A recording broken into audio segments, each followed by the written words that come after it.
So what I want to read into next is strategy one. So this is page 175 of Black Labor, White Wealth by Dr. Claud Anderson. You can get a copy of the book at powernomics.com. I'm going to keep saying that just to make sure everybody knows where they can go. Strategy one, leadership. Humans, like all orders of life, seek leadership and find it naturally. But in America, white society has been the proactive institutional leader, and Black America has reactively followed the new leaders who arise in response to each new issue or event. So Dr. Claud Anderson is saying right here that one of your biggest problems right now is that you're not proactive. It's a community, you're trained to be reactive. So somebody gets shot or something bad happens. Next thing you know, everybody's like, oh my God, we got to do something. And there are people who say, why didn't you do something to prevent the problem? Why are you just reacting to the problem after the problem has occurred? So one of the biggest problems you have right now is that your leaders kind of prop out of the ground in response to something that has happened. So I want you to start paying attention to that when you see the next incident happen, the next police shooting, or the next, next time somebody calls Black people the N-word or whatever. Like, I want you to watch how people respond and watch how leadership kind of pops up out of nowhere. And you're, because you're responding to something that has happened before. And he's saying you shouldn't do that. You want actual institutional leadership that can say, what are the things that could happen and how do we prepare in advance? I tell my daughter all the time, my little one, I put her on my Instagram, Taylor, I call her Tater or Tay-Tay. And I when I talk to Tay-Tay every day, I say to her, preparation is the key to success. Preparation is the key to success. The people that control the present are people who prepare for it in the past. The people who prepare today are the ones who control the future. Preparation is the key to success. You can't win yesterday by preparing for it tomorrow. You can't win yesterday preparing tomorrow. You should have started 5 years ago. So let's keep reading. The power and resource disparity between Blacks and whites has caused Blacks to have different standards for selecting, developing, and recognizing leadership. Beyond the fact that there are numerous definitions of leadership, the most important factor in examining Black leadership is the understanding that power and leadership are relationships based upon socioeconomic motives and needs. Leaders are individuals who can induce others to cooperatively work towards certain goals that represent the values and motivations of both the leader and the followers. To fully understand the nature of leadership requires understanding the essence of power, because leadership is a special form of power. The goal of forming new Black leadership is to acquire, for Blacks in this lifetime, economic justice, wealth, power, and equal enjoyment of the rewards and benefits of the American dream. So according to Dr. Anderson, he's saying that this is what your Black leaders should be aiming for. This is, again, page 175 on Black Labor, White Wealth. Yeah, in this lifetime, the goal is to create economic justice, to find wealth, power, and equal enjoyment of the rewards and benefits of the American dream. So that's what he says your leaders should be doing for you. Not just looking pretty on the pulpit, not just giving fancy speeches, not just showing up at the Grammys, not just talking about how great they are, but literally economic justice, which to me means possibly a redistribution of wealth and capital, right? Wealth, power, and equal enjoyment of the rewards and benefits of the American dream. So he said. So here's this analysis. He says, one, in a competitive society, there are no mechanisms to give voice to unorganized and inarticulate groups. So if you're not organized and you're not articulate, nobody's going to listen to you. I wonder if this is part of the reason why they have encouraged young people to not be articulate. Has anybody ever noticed how the ability to articulate ideas has absolutely hit an all-time low among some of our young people? Like, have you ever seen like a text or tweet conversation between a bunch of kids that never really were taught how to properly communicate? Now, again, I'm not making fun of it. I'm not dogging them out or anything like that. I'm not trying to say young people ain't nothing. These are brilliant kids, but there's something there in the sense that it's cool that you can't, if you have a way of talking to your friends, but at some point you're going to have to be able to talk to other people. If you're looking for a job, you got to know how to talk to the people that you want to hire you. If you're trying to do business, you need to be able to talk to other business owners properly and make your pitch in a certain way. So I would argue, again, going back to when I mentioned to you guys, I got to look it up, but that mayor or governor who signed the rule saying now that kids don't even have to be able to count or read in order to get a high school diploma, that is one of the ways that they are stealing $1 trillion at least per decade from Black people by destroying their kids through a horrible educational system. That's why I'm not here to fight to get white people to build better schools. I'm not here to fight to get the government to fund education more. I'm here to fight with black people to say, you got to find a way to intervene and make sure your kids get educated. We can be the school system. We have the technology to do it. Between me and the other scholars that are out here and the internet, you can give your kids a college education by the age of 12. You just got to pay attention. You just have to use the resources that are right in front of you. So we can do this. Okay. So next, he says, white society develops and conducts its substantive training on many fronts simultaneously within government, academia, the media, and corporate and other institutional structures. They manipulate and manage these entities so that they will reflect white society's wishes and attitudes about all major socioeconomic issues, especially race.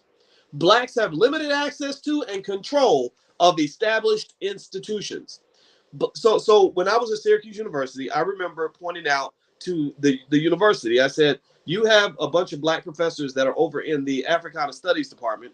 You have some black administrators maybe that you put in the diversity office. But when it really comes to who decides what's going to happen in this institution and how things are going to work, those are white people. Those are mostly white people, right? And that is what institutionalized racism looks like. And so the answer to that, though, isn't so much for me to go in there and burn down the building and get mad and say, I need you to change this and change that. There are people out there that are trying to do that, and I wish them the very best.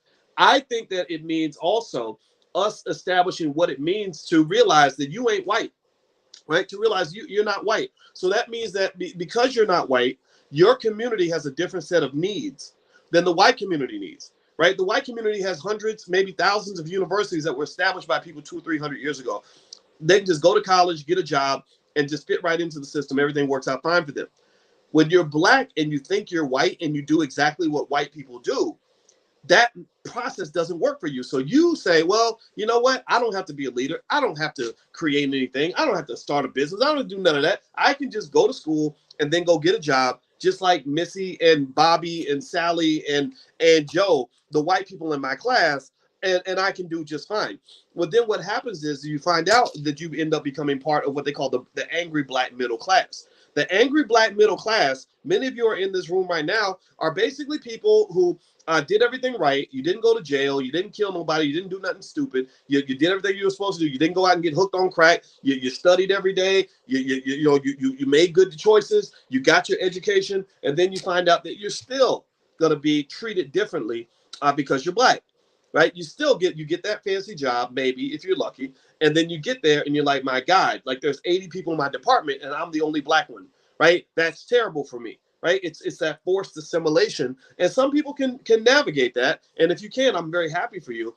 But a lot of people can't. And even the ones who do are really unhappy. They're really stressed out. They need therapists, maybe a lot of alcohol, maybe they need some psychiatric medication. I met a guy one time who told me about his fancy job at a bank. He was really educated. He had an MBA, and he talked about the racism on this fancy bank job where he was making $250,000 a year. And he said that the racism was so bad that that his doctor said it had zapped the testosterone out of his body. He said, literally, yeah, Dr. Boyce, the doctor said that my testosterone was gone. And I was like, wow. I was thinking, man, he was really, like, literally emasculated. Like, they talk about emasculation, like in a theoretical sense. No, he was really He said his body was behaving like his wife. Like he couldn't get it up for sex. He was sleeping all the time. He was getting bloated. Like when women have their cycles and stuff, like he was getting bloated and gaining weight, just literally because he had no testosterone, right? And then he said, but I figured it all out. He said everything's fine now. So he came downstairs with a big old basket of pills. He had to take about 8 different pills, and he was looking at me. He's like, "Yeah, Dr. Boyce, everything's fine now. Everything's fine." And he didn't sound like everything's fine. He was talking kind of fast, and I was just kind of smiling and listening, like, "Okay, all right, okay, well, man, wow, okay, good luck." And excuse me, and I remember seeing all these pills he had to take just to deal with the psychological chaos that was caused by dealing with a racially hostile environment. Like the microaggressions literally had emasculated him and made him technically insane. And he said the best day of his life was when he got fired from his job. He said I never felt a burden lifted off my shoulder like that one. And so, and some of y'all can relate. I assume you can relate. And so what I'm saying to you is, going back to my basic point, which is that you ain't white. What that means is that I think that any black person who wants to be successful has to figure out, okay, what does success look like for me, and what is the unique process that I must go through to get the success that I value. Your community doesn't need more employees. You need more business owners. You also need people that are capable of participating in what I call decentralized black leadership. Leadership is a skill that you learn, just like cooking, just like becoming an accountant, just like playing football. I personally have had a leadership coach for years, because when I realized I had all this influence over people, I said, well, I don't want to screw it up. I want to make sure that I am leading people in a way that makes sense, that's ethical, that achieves the goal, that solves the problem, right? So ultimately, I encourage you to be very conscious. Again, go back to that word conscious. Everybody wants to talk about being conscious and what it means to be conscious. Half the people out here talking about they woke ain't woke for nothing. They sound asleep talking about I'm woke. You in a dream? You ever have a dream where you really think you woke up in the dream, but you really still asleep? Like you dreamed that you got up and put your socks on and put your clothes on for work and like got in the car and drove to work, but then you realize you were asleep the whole time. A lot of our people in that category, in my view. They use all this woke language that they learned, while they were at Berkeley, and they really think that they're woke. And I'm sitting there like, you have no idea what it means to be awake. You have no idea. So ultimately, what I'm saying to you is that when you talk about consciousness, part of consciousness is thinking things through and being intentional. Intentionality means that that you say something like, I am going to intentionally make sure that I raise my children to be leaders, not followers.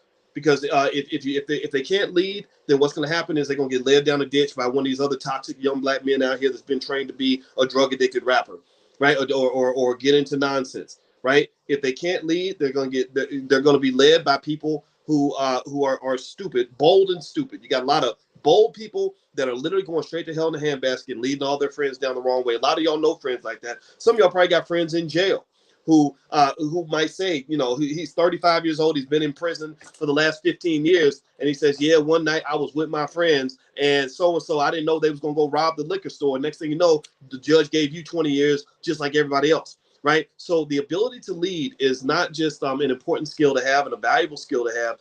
It's also essential for the survival of a black person in America, particularly a black man. If you cannot lead yourself, at least, and lead the people around you or the people you care about, then you're going to be led by somebody, in many cases, who's going to lead you down into a ditch. All right, so let me keep going. All right, so the next thing Dr. Anderson says here is he says, black leadership too often does not spring forth from systems of leadership training, but rather results from a call into community service by a higher power to resolve a particular dilemma. It follows that the calling is answered usually from the ranks of the most independent sectors of black communities, churches, small business operators, and community agencies. Most individuals from these organizations have served their communities without the benefit of broad and competitive organizational resources behind them. Number two, lacking access to comprehensive data, talent banks, and well-trained organizational leadership, Black America has no formal way to assess past accomplishments and potential leaders. It is difficult to distinguish between benevolent and self-serving leadership. So what he's saying is that you don't know the difference between leaders that are going to help you and the ones that are actually going to serve themselves. Aspiring leaders, on the other hand, are sometimes forced to substitute rhetoric for research and emotionalism for planning. So he said that many leaders, because you're dealing with an audience that responds to rhetoric and emotionalism, they actually substitute that. They say, if I sound good, it doesn't matter if my ideas actually are good, right? That's what he's saying. He's saying that because of the way people think and the way people are processing information, people say, well, if I just go out and I say, if you don't get back, then you won't get jack, right? Or whatever. I know how to rhyme my words when I'm talking, even though I ain't saying nothing significant. People will respond to me more because I'm rhyming, hence why all the rappers are kind of your leaders, right? As opposed to actually providing good information and good research behind your ideas. So he says, aspiring leaders, on the other hand, are sometimes forced to substitute rhetoric for research and emotionalism for planning. Those who are most charismatic and eloquent are elevated to leadership status. But to survive within their own communities, these leaders must remain constantly visible and involved with all levels of the Black community while being exposed to adversarial elements, negative press, conservative government policies, radical groups, etc., outside the Black community. So not only is this Messiah, the charismatic Messiah-based leadership model, not very effective, right? It doesn't get things done because you can't have sort of one guy who thinks he knows the answers to everything or tells you that he's the king of this and I'm the greatest at that and I'm the most important, whatever, right? Like that kind of talk. That right there is a problem because what you're basically kind of saying is that you're the alpha and the omega of everything that's important in Black. That's a huge problem. It doesn't work that way. But also that person is actually in danger because that person becomes an easy target.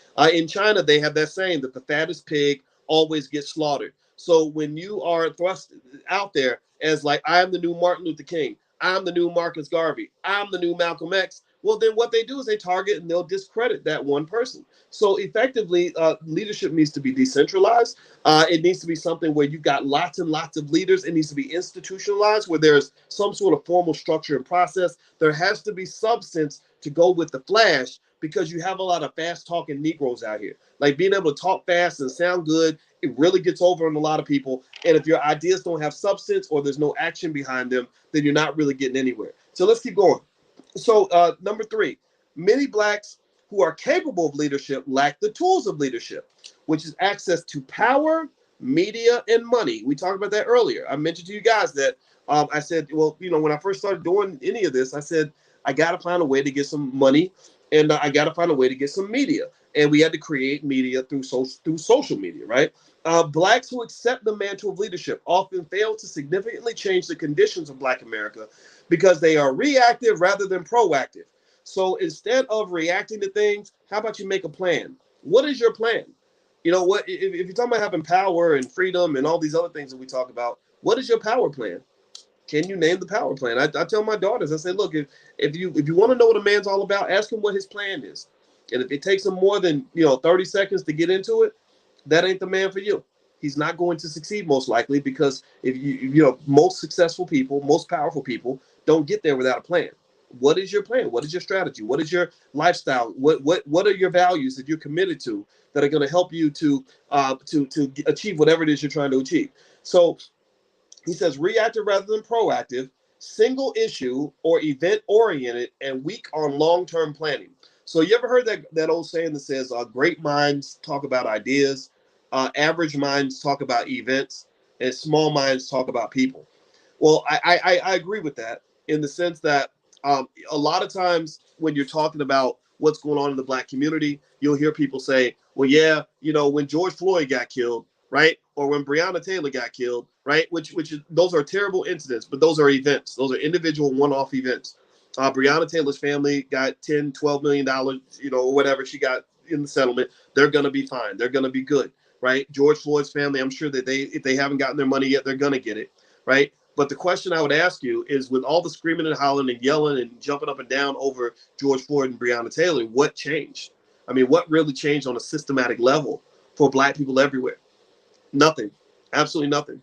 I mean, nothing that I can see. Nothing significant, right? So ultimately, the question is this change systematic, or is it something that's sort of a one-off where you're just going to kind of end up repeating yourself over and over again?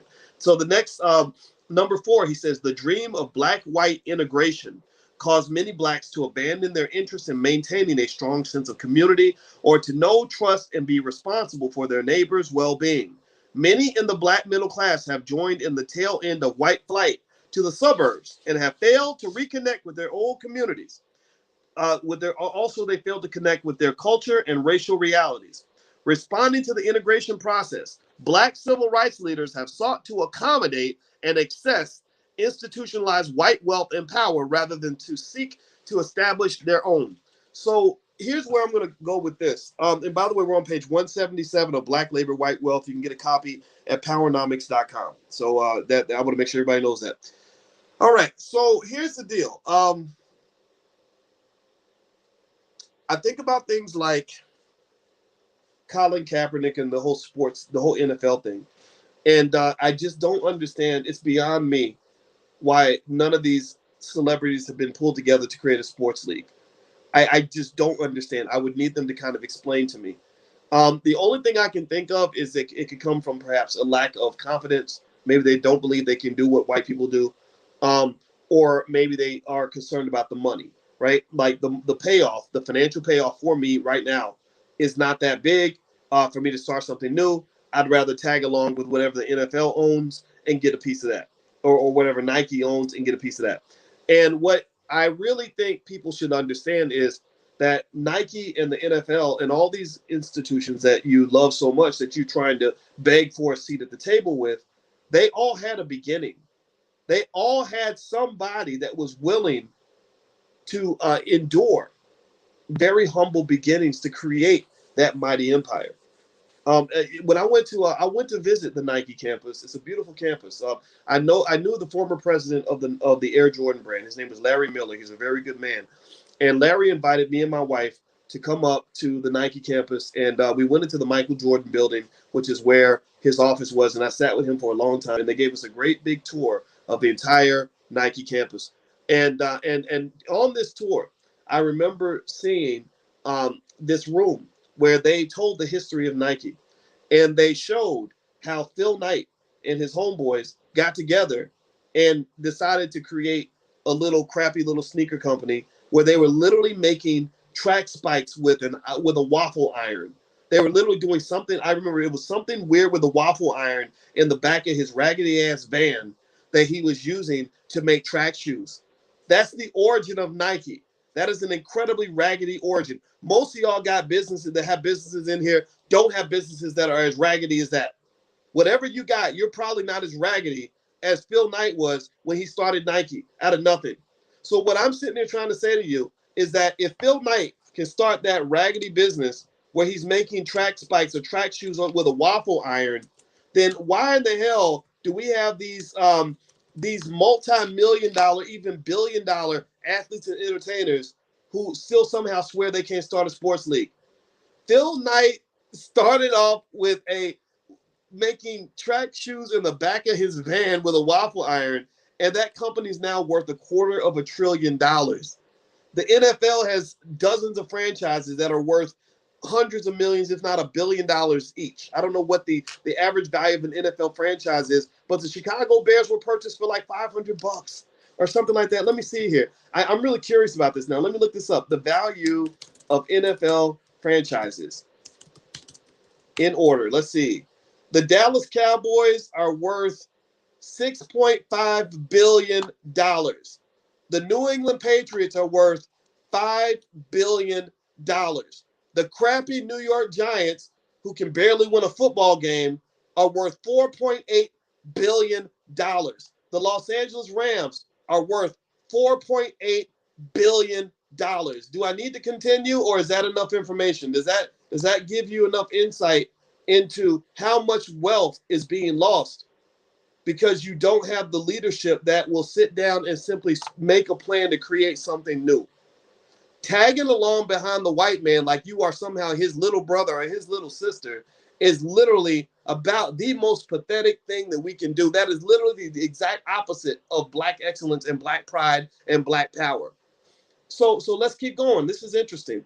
The Washington football team, another crappy team that can hardly win a game, worth $4.2 billion. The terrible owner who keeps ruining the team, but he's worth $4.2 billion. San Francisco 49ers worth $4.17 billion. Chicago Bears, which was purchased for, I think, less than $500, is now worth $4 billion.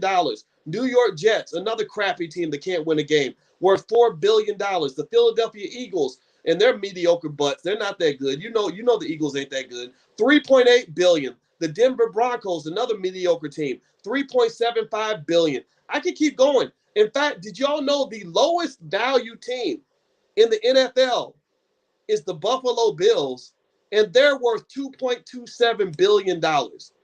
So they have created all that white wealth using mostly black talent. Pay attention now.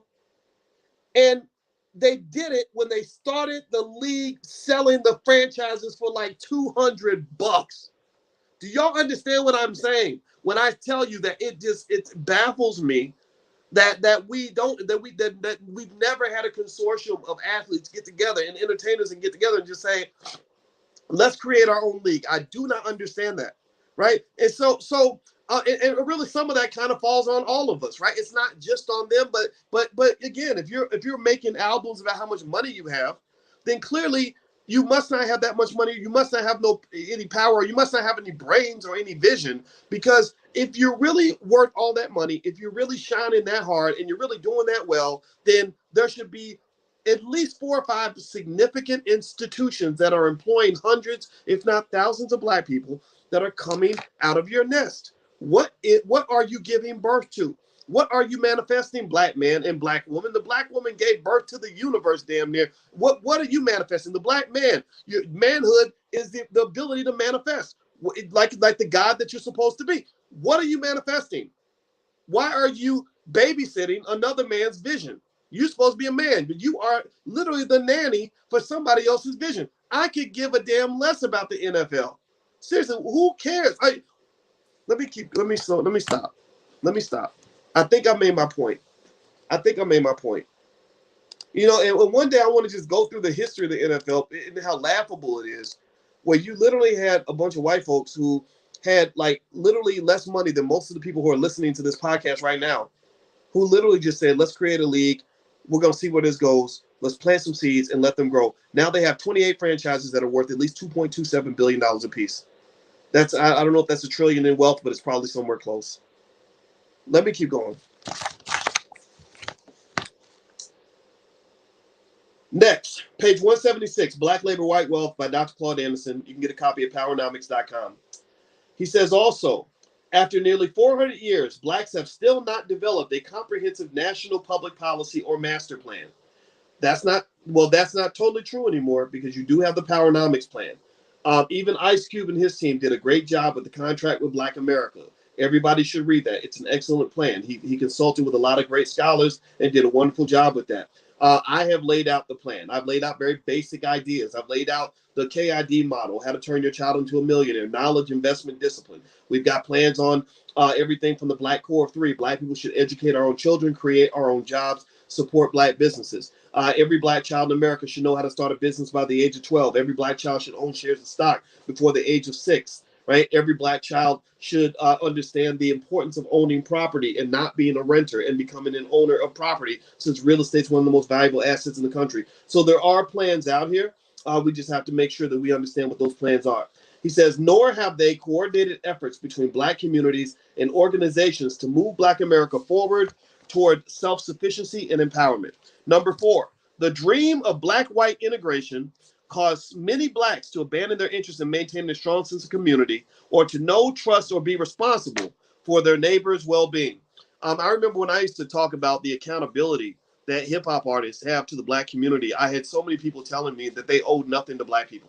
That literally you leave them alone, get your hand out that man's pocket, why you hating, all this ignorant stuff. And most great communities have accountability.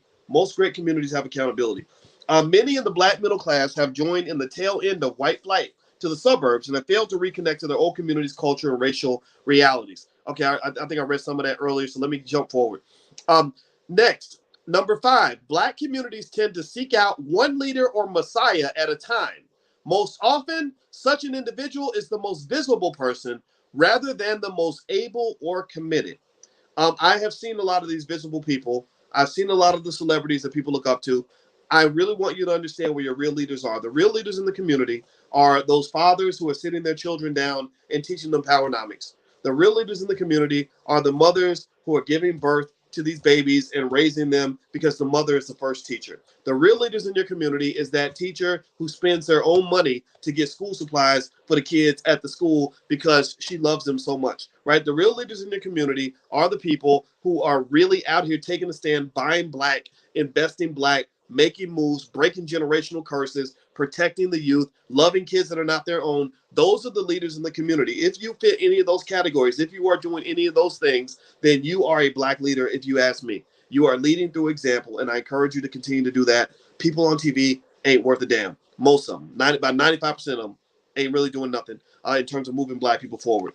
This lack of self-imposed standards of leadership makes it easy for white society to use its powers to anoint leaders within Black communities. Unwittingly or not, this method protects the interests of white society and allows it to manipulate which Black leaders will be publicly acknowledged, respected, or rewarded. Institutional powers are used to discredit or remove aggressive Blacks, often labeling them radical or offensive, right? That's y'all seen that game play out. You see the types of people that are selected, and then you see the people that are deselected, right? You see you'll see the James Clyburns pushed to the front, and you'll see the Louis Farrakhan's pushed to the back. Well, but and while that is certainly true, and while I encourage you, if that offends you, then it should. I also I want you to understand that this actually makes perfect logical sense. If I am white and I'm a white supremacist and I want to maintain power over Black people, I do not want Louis Farrakhan anywhere near a platform. I would do everything in my power. If I am that man, I would do everything in my power to make sure that Black people never hear from Louis Farrakhan, that they never hear from Dr. Claud Anderson, they never hear from even a guy like me, right? Because that's how the game is played. That's what's supposed to happen. This is what happens in war. In war, the enemy does not do things to help the opposition. Right? That's logical, right? But the reason that it doesn't seem logical to you, and the reason it might burn you up and make you so offended, is because you never fully accepted the understanding that the enemy is actually the enemy. Or better yet, instead of saying the enemy, how about we just say the adversary, right? Because I don't think you have to necessarily be angry about it. I think you just have to go out and do something about it, right? When you play football, the other team's going to play defense. They're not going to do things that are against their own interests. The only group of people I've seen that are trained to do things that are against their own interests is pretty much Black people. Right? We're the only ones where we think that it makes sense to destroy ourselves.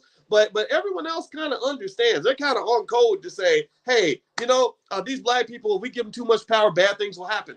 We were reading in the book earlier. Remember, I was telling you guys 200 years ago, Black people were a third of the population. They saw the writing on the wall. They said, we do not want too many Black people in this country, so we need to open up our borders and bring more white people in. I mentioned to you guys in class last week that there's no evidence before, I think, the year 1681 where the term white was ever used to describe another human being. The term white man, white woman was invented specifically to create unity amongst different European groups so that they can maintain control over Black people. They said, whoa, if we don't find a way to unify, these Black people are going to take over. We won't be able to control them and extract the wealth that we're extracting, and they're going to kill us all, right? So that's when the term white was actually created. You can't go to 1582 and find somebody talking about a white man. There was no such thing. You were German, you were French, you were Irish, whatever. You were not white. There was no white and Black. That whole white-Black thing was made for America, right? So ultimately, that sort of unity, that sort of strategy, that sort of long-term thinking is exactly the kind of thing that we're doing right now. We're doing that now. When I talk to you guys about B1, meaning B1, which means be unified, which means that we are together when we are one, when we can focus on our vertical connection and get rid of the horizontal issues, when we find common ground instead of me finding the reason why I can't be around you. B1 is basically us doing exactly what other people have done to harm and to control us, right? B1 is simply saying, if you are one, if you go to your power base, if you plug into the wall, right? If you plug into your family, if you plug into your people, you plug into your power, you plug into your knowledge, you plug into your awareness, you build and create systems, then over a 30, 40, 50-year period, you will be able to accumulate massive amounts of power. You will accumulate so much power that even the Jewish community will be jealous of certain segments of the Black community. There are some of your children and grandchildren right now. I see you making those investments in those kids. And I just want to encourage you, keep doing it. Because I'm telling you, if you're teaching your kids about stocks and your child is 5, do you understand? I taught at Syracuse University. I taught at some other universities. Those kids didn't learn about stocks till they were in their 20s or 30s. So if your child is learning about stocks and real estate and all these other things at the age of 5, they are going to absolutely obliterate the game, especially if you give them some assets to work with. And again, you have time to do that, right? So make that master plan, and then that's how you create your superheroes. Every superhero has an origin story. What origin story are you giving to your kids? Every one of your kids that grows up and does something amazing, or your grandkids, they're gonna when they win awards and become billionaires, they're gonna tell a story about way back in 2021 about somebody who made the difference to them. Just the same way I talk about things my grandmother did for me in the 1970s, right? What story? Who are they gonna tell? Are they gonna tell that story about you?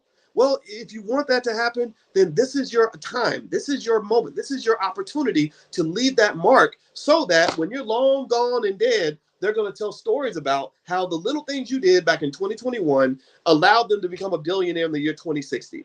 All right, so let's keep going. Number 5, Black communities tend to seek out one leader or messiah at a time. We talked about that. Let's see here. Number 6, the world is rapidly changing, yet Black leadership seems frozen in time. Forces focused on alleviating the symptoms rather than the causes of racism impede meaningful change. Too many Black leaders continue to read from political and economic scripts that are hopelessly short-sighted in addressing the myriad of fast-approaching domestic and international changes. While keeping their eyes on the integration prize, Black hopes, families, and communities are being destroyed by rampant social pathology. So basically, he's saying that you're not innovating, you're not trying to involve like sort of the latest, greatest ideas. You have a lot of people that are just too old-fashioned to lead anything. Right? You can't lead Black people in 2021 the way you might have done it in 1972. It doesn't work, right? You have to be able to evolve. You have to be able to innovate. I watch a lot of documentaries about war because I'm fascinated by war. War is like splashing cold water on my face because it allows me to remember that this man don't care nothing about you, that the world don't care nothing about you, the world don't owe you nothing. If you can't defend and support and protect what you have, then somebody will come and kick you in the face and take everything you love right in front of you, right? And so ultimately, I watch these war documentaries because it gives me insight into how people really behave when they don't care about being politically correct. See, y'all got this political correctness stuff where everybody's scared to say certain words and call people certain names. But believe me, when the stuff really hits the fan, when human beings are really fighting for scarce resources, when they're defending their families and trying to protect their livelihood, they will break every rule, they will break every law, they will break every code. They don't give a damn, period. Right? So when I watched this documentary of World War II, I was really fascinated by how strong Hitler was in Nazi Germany and how they really were doing some things that were really difficult for the British and the Americans to overcome. And I remember watching the British scientists sit around and literally staying up all night trying to figure out how to crack the code, how to crack the communication code that the Germans were using to talk to each other, because they needed to try to crack this code in order to figure out where the U-boats were coming from to save lives. And then also they were trying to figure out how to create radar, so the radar could go further and and catch the planes before they actually got there. And then they were also trying to figure out what was another one that they had that, oh, that's right, in the United States they had the whole Manhattan Project, I guess that's what it was called, where they were trying to build the first nuclear bomb, because they said if we build it last and they build it first, then they're going to drop that bomb on New York City and all of us will be dead. So we got to hurry up and get this done. That's pressure. Now put aside the ethics of it. We can talk all day about whether or not this was ethical or not. I'm not talking about that right now. What I'm talking about is just the practical reality that I saw, where literally you were in a situation where if you did not innovate, you were going to die, right? If you couldn't figure out how to be the smartest one in the competition, you were going to lose, right? It's like their scientists against our scientists or whatever it was, right? And it really was fascinating to me because it made me think about, I said to my brother, I said, I think I figured out the secrets to war, the things that help people win wars. And I said, I brought it down to the 4 I's. I use acronyms to help me remember things. And I said, it comes down to information. The team that has the most information wins. Information, innovation, and infinite industrialization.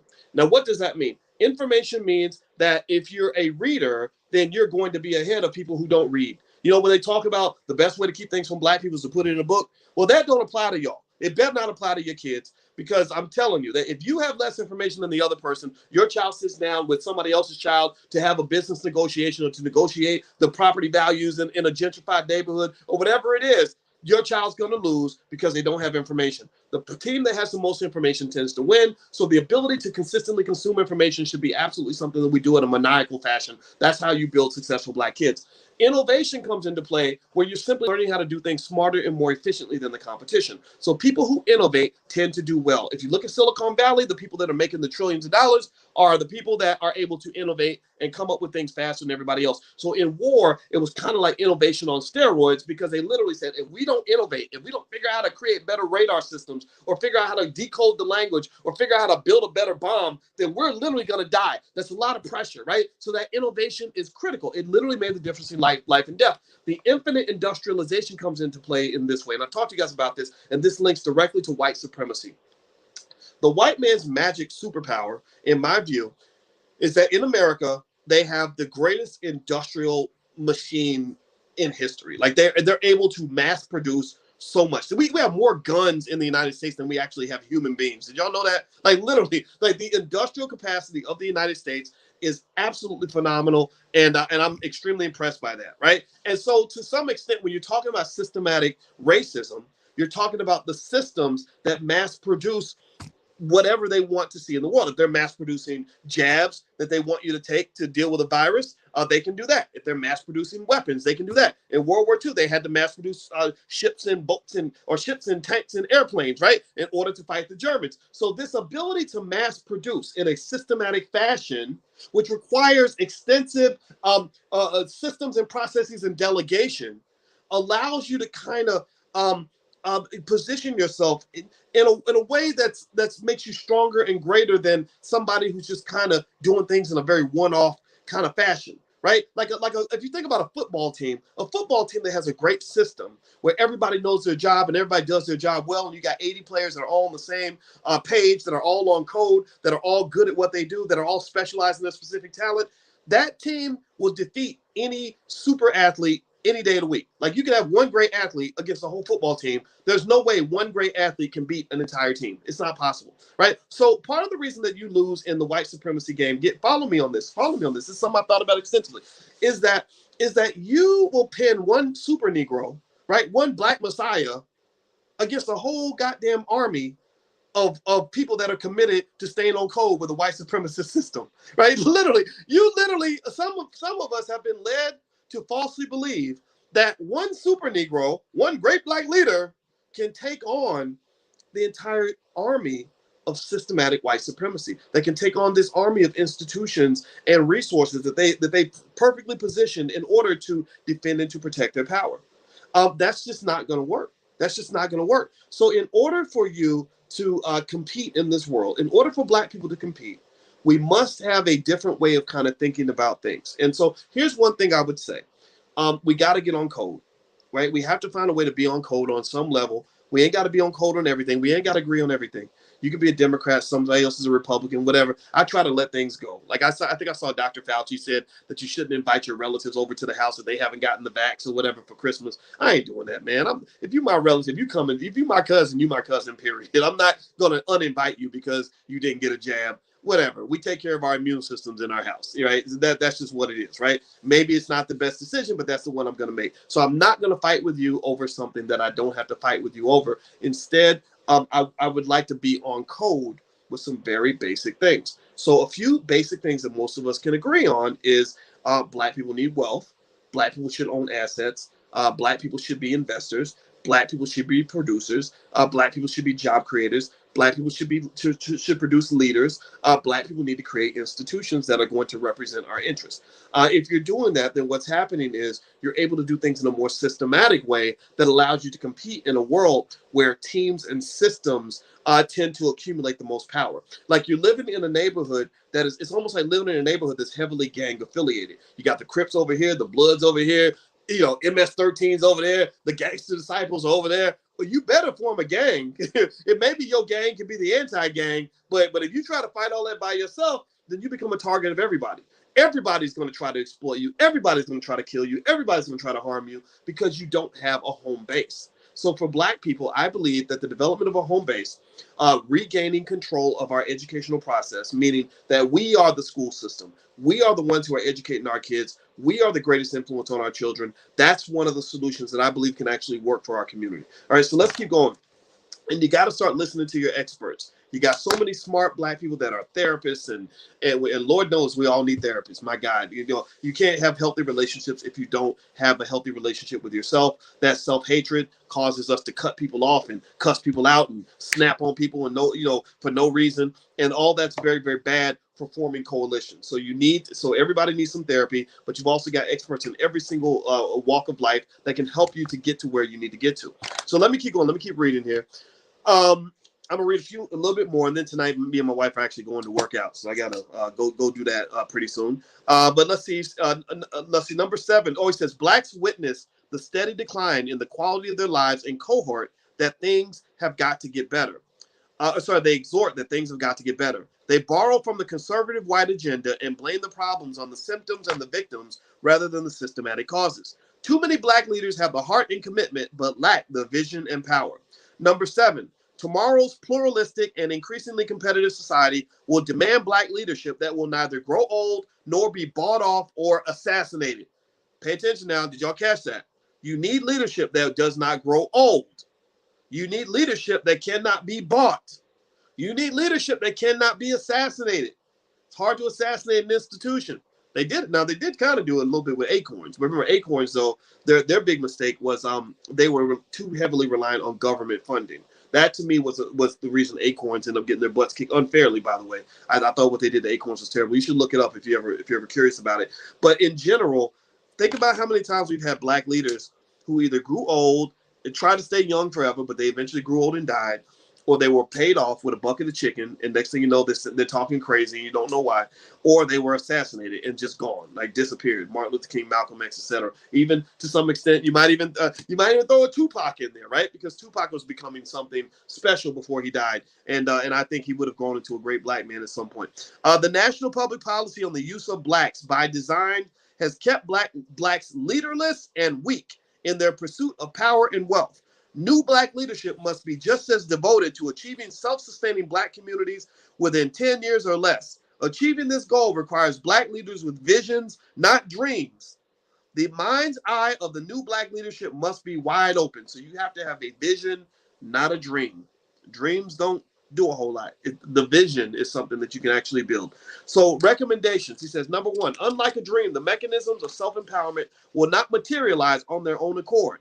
New organizational leadership must arise and become the force behind a collective national movement that will provide a unifying framework that all existing black organizations can use to harness their potential, formulate a common direction, and prevent them from working at cross purposes. So what are the national visions that we talk about?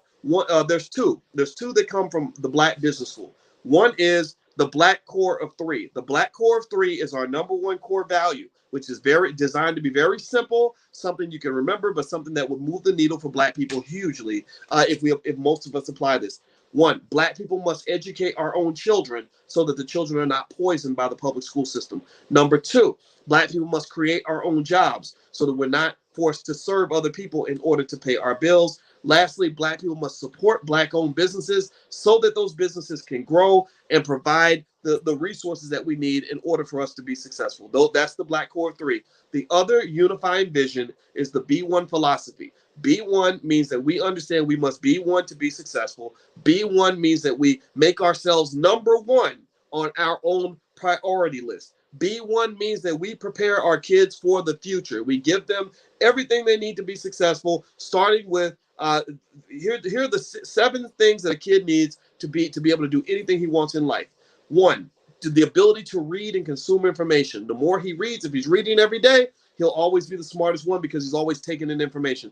The ability to write. Writing is the ability to articulate your ideas. So I have all this stuff in my head. If I'm a good writer and I'm practicing writing every day, I can bang it out. Many of y'all see me write thousands of articles where that's how I probably met a lot of you. I was writing articles and I got to where I could write articles really fast, and I would write articles in 10, 15 minutes, and they would go out and be read by 100,000 people. That was extremely important. I know in my own career, and I think it's important for your kids as well. The third thing is the ability to do math. Practicing math regularly, very important, because you can't build wealth, you can't do business if you cannot do math. So those are 3 basic skills. The next one, stock market investing. We talk about that. Your kids should own stock before they're in 1st grade. Number 2, ownership of real estate. A renter will never have as much power as the landlord. The renter is the donkey. The landlord is the jockey, right? So the jockey rides the donkey and the donkey does the work, but the jockey gets the reward. So you have to, if you have to rent for a while, that's fine, but you want to aim to become an owner, at least learn what it takes to eventually buy your property. If you want to do a favor for your kids, get them in position early by investing for them early so that when they get older and they know that I don't want to be a renter forever, I want to be an owner, they can go dig into all that money you've invested for them since they were 3, and they can go put the down payment on the property. Boom, you've probably moved them ahead of 50% of the country when it comes to wealth, just from that one little thing. Just from that one little thing. Number 3, the ability to start your own business, meaning AKA side hustles. It means creating options for yourself. It means that if that man decides he don't want to hire you, or he wants to cut you from your job, or the opportunity disappears, it's okay because you've gained the ability to operate as an economic god and create your own opportunities. You're not praying to white Jesus that a white man is going to come along and give you an opportunity that you've learned how to create for yourself. So the ability to create jobs is literally the line between sanity and insanity for millions of black people, because going to work for people who hate your guts is literally a kind of consistent toxic microaggression that kills people on a regular basis. A Harvard study showed that black men die earlier than anyone else, largely because they go to work every day and they're constantly dealing with the contempt that comes with being a black man in this country. In fact, actually, my wife, who's a relationship therapist, will tell you that one of the factors that causes early death is if you are constantly around somebody who doesn't like you, right? When you're on the receiving end of that contemptuous energy, that literally kills you in a marriage. It kills you also in the abusive marriage that we have with white supremacy.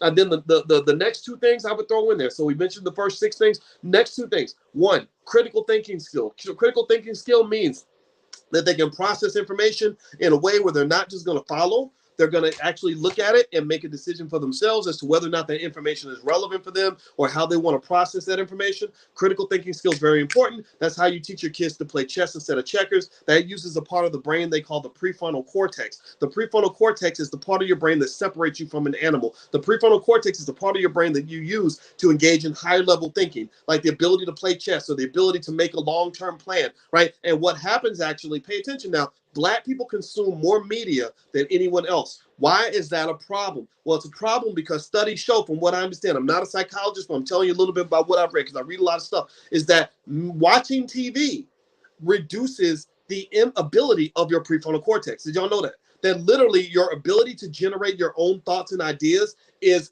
dwarfed and muted the more you're sitting there like a drone taking in crap that you're just watching on BET every day. So if you're just sitting there staring at the TV every day, and Black people stare at screens more than anybody else, right? The whole Tyler Perry network and Oprah Winfrey network, all that stuff was built off of Black people watching lots of TV, right? So the more you're sitting there watching TV, the more you're killing your own ability to engage in critical thinking skill, because you are reducing and diluting the abilities of your prefrontal cortex. So you're reducing yourself to the thinking of a dog.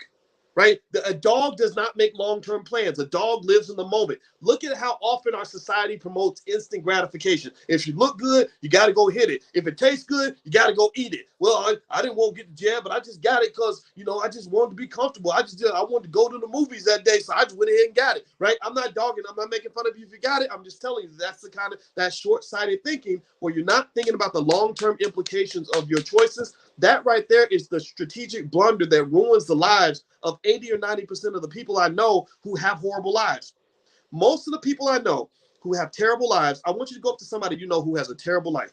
I want you to find that person in your family, because I know you got them, who literally is always in a bowl of shit and doesn't know how they got there. And I really want you to say, well, how did you do that?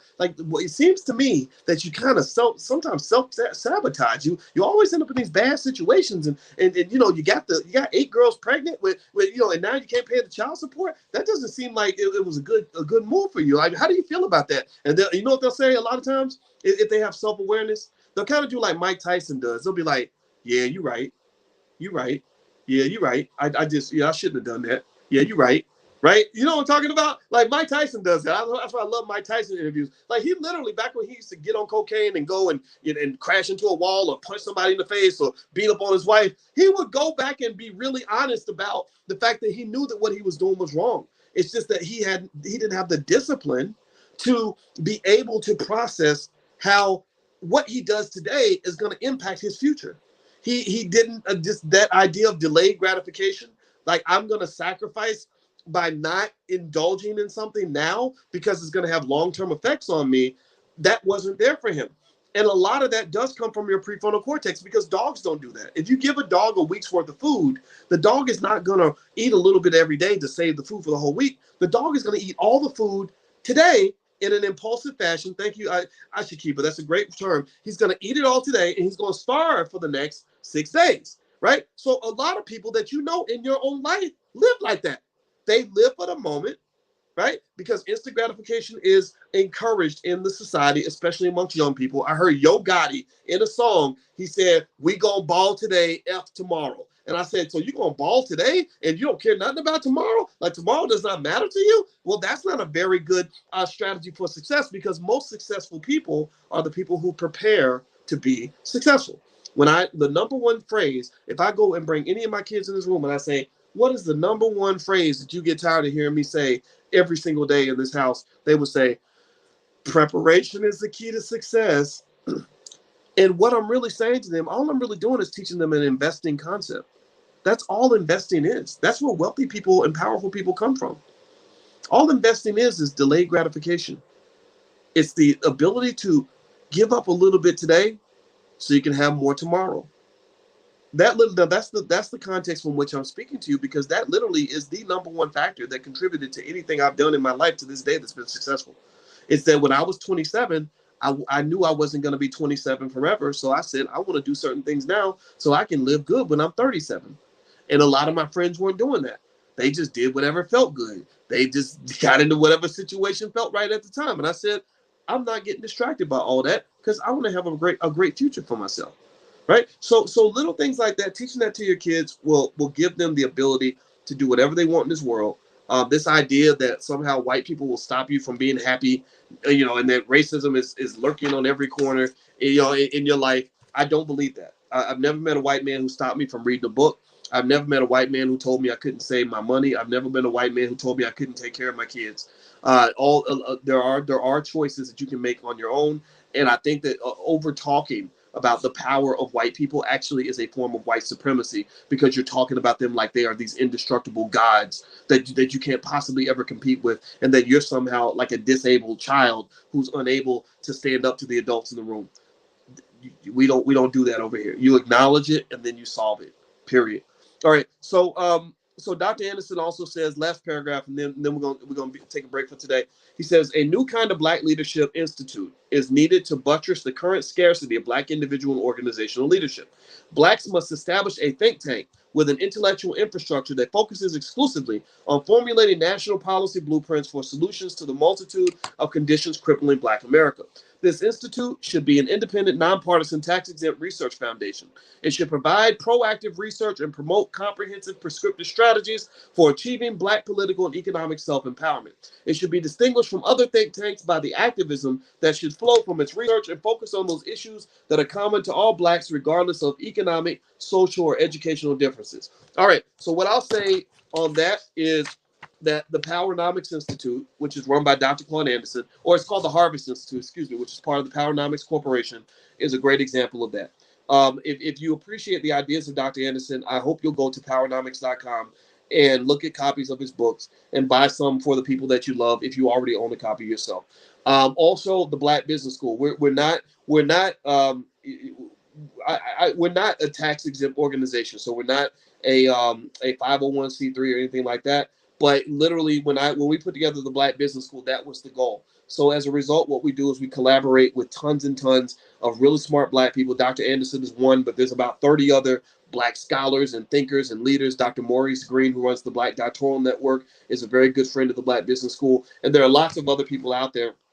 And so ultimately, this is kind of happening. And we're not the only one. There are other places out there. But what's really important in my view is that these think tanks and these spaces where Black people get together to talk about Black issues, we can't do them in a way that leads to interference from outside groups. right? I don't necessarily preach this idea that white people can't be around. I don't have that kind of hate in my heart. I'm not going to tell anybody that they can't come to the All Black National Convention if they're white, because to be quite frank with you, there are people at the convention who are married to white people, and these are good people. I'm not going to make fun of you because you happen to have a cousin that's white that wants to be a part of what we're doing. I completely think that's okay. I know some people don't agree, but I'm not going to go. I'm not a hardliner in that way. What I want to avoid is the idea of white supremacist power structures controlling what we're able to do, right? So I don't mind being around a white man. I just don't necessarily need to go work for one, right? I don't need one telling me what to do. So that's really a distinction I want you to kind of consider, because some people act like whiteness has a magical power, that somehow if you're around white people and a white man calls you a name, that somehow you have to react to that. And my thought is, if his words have no power over my life, then why do I care what he thinks about me? Because he doesn't care what I think about him. We're just going to go and live our lives and do what we have to do. So that subtle form of white supremacy where you're overreacting to every single thing a white person says or does, no matter who that person is, I encourage you to reconsider that, because honestly, that's where you're taking something that's valuable. Your attention is a commodity. Your spiritual energy, that's a valuable commodity for you. And when you're applying that attention towards something, you're actually sort of celebrating that thing. You're empowering that thing. You're giving life to that thing. And so ultimately, I would say starve it of attention. Like I really don't think, unless you have a legitimate reason to feel that something a white person said is going to affect your life, that you should really give a damn. I think that the most important role is for you to think highly of yourself and focus on that. There's nothing magical about white people, but I do think that there's something magical about you. Okay. All right. So anyway, I'm gonna get out of here, guys, and please have a good night. It was real. I hope you learned something from this week. We're gonna meet again Wednesday at 8:30 p.m. Eastern. And you can log in at blackkeystogreatness.com. That's a whole life class, by the way, and there's a ton of stuff in there. If you guys want to actually go through the material there as well. If you want to hear the recordings of all these lectures we've done about 27, 28 of them. You can go to drboycebookclub.com. That's drboycebookclub.com. And also, the Black Wealth Bootcamp starts on January 6th. So if you'd like to be a part of that, don't sign up now. Sign up in a couple of days. We're going to offer a 48% discount for 48 hours. So if you'd like to join the Black Wealth Bootcamp, you'll get an email from me announcing that. And that it's really great. Everybody loves the bootcamp. All right, guys. So please hit the thumbs up button, share, subscribe before you get out of here. Love you. God bless you. And I'll see you all soon. Take care now. Bye-bye.